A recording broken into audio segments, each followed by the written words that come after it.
Në Big Brother Kosova, momentet më domethënëse shpesh nuk janë ato të shurmshme. Ato ndodhin në heshtje, në një vështrim që zgjat, në një fjali të thënë pa menduar gjatë, në një reagim që nuk kërkon duartrokitje, por lëgjurmë. Një nga këto momente ndodhi sonte, kur Limi, sapo e pa Benitën, mbeti I përqendruar vetëm te ajo, duke shprehur hapur, sa e mirë është bërë sonte. Dhe për një çast, gjithçka tjetër u zbe, por ky nuk është një rrëfim I thjesht admirimi. Është një pasqyrë e mënyrës se si imazhi, presioni dhe mungesa e filtrit emocional ndërthuren në një hapësirë ku çdo reagim bëhet publik. Benita, prania që nuk kërkon leje. Benita shfaqet e qetë, e sigurt, e përgatitur për mbrëmjen siç zgjedh vetë. Ajo nuk hyn për të bërë zhurmë, as për të provokuar. Ajo hyn si dikush që e di vlerën e paraqitjes së vet, por nuk e lidh atë me nevojën për reagim nga të tjerët. Në një ambient ku shumë kërkojnë vëmendje, kjo qetësi bëhet dalluese. Kur Benita duket më e mirë sonte, kjo nuk është një ndryshim I papritur. Është rezultat I kujdesit për veten, I vetbesimit dhe I një pranie që nuk ka nevojë të shpjegohet. Dhe pikërisht kjo e bën reagimin e Limit më të dukshëm. Limi, vështrimi që përqendrohet, reagimi I Limit nuk është I fshehtë. Sytë e tij ngelin te Benita. Jo për një çast, por mjaftueshëm sa të vihet re. Ky është momenti kur admirimi kalon nga privatja në të dukshmen, nga ndjenja e brendshme në sinjal publik. Në Big Brother, vështrimi është deklaratë.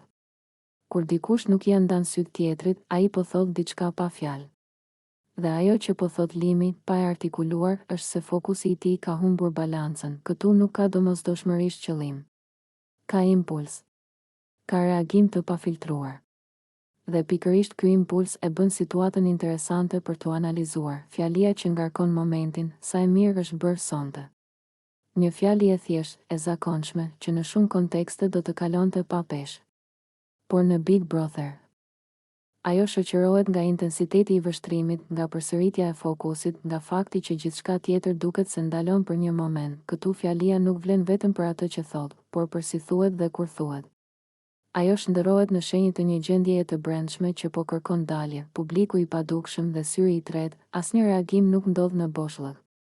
Në Big Brother, gjithmonë ka një sy të tretë, kamera, banorët e tjerë, publiku.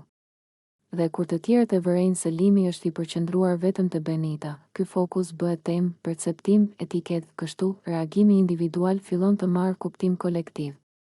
Nuk është më thjesht ai e pëlqen, por ai po humbet fokusin. Dhe kjo ndryshon gjithçka. Psikologjia e përqendrimit të tepruar. Pse ndodh kjo? Pse një reagim I tillë bëhet kaq I dukshëm? Përgjigjja qëndron te kushtet e izolimit. Në një ambient të mbyllur, ku stimulimi është I kufizuar, çdo ndryshim I vogël merr peshë të madhe. Një paraqitje e kuruar, një prani e sigurt, bëhen katalizator emocionesh. Limi nuk po reagon vetëm ndaj Benitës. Ai po reagon ndaj monotonias, presionit, nevojës për ndjesi.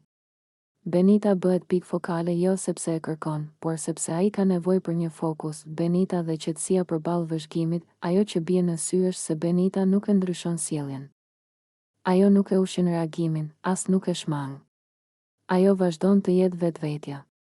Kjo qetësi e saj është vendos peshën e situatës nga ajo te ai, sepse kur njëra palë mbetet e qëndrueshme dhe tjetra intensifikohet, bëhet e qartë se burimi I tensionit nuk është prania, por interpretimi, imazhi dhe përgjegjësia personale. Big Brother shpesh na ngatëron në një debat të vjetër. A është përgjegjësi e dikujt se si duket, apo përgjegjësi e tjetrit se si reagon?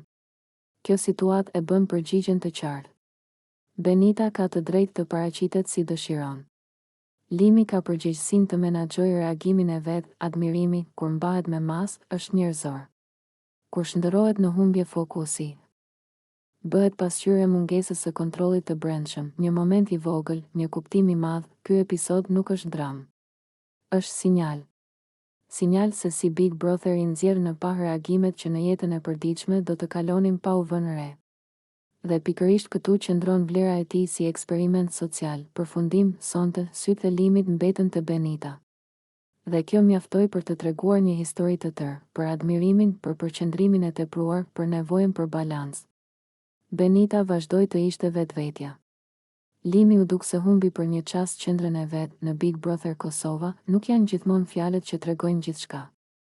Ndonjëherë, Mjafton një vështrim që zgjat pak më shumë se ç'duhet për të kuptuar se kush është në kontroll dhe kush po përpiqet ta gjejë atë.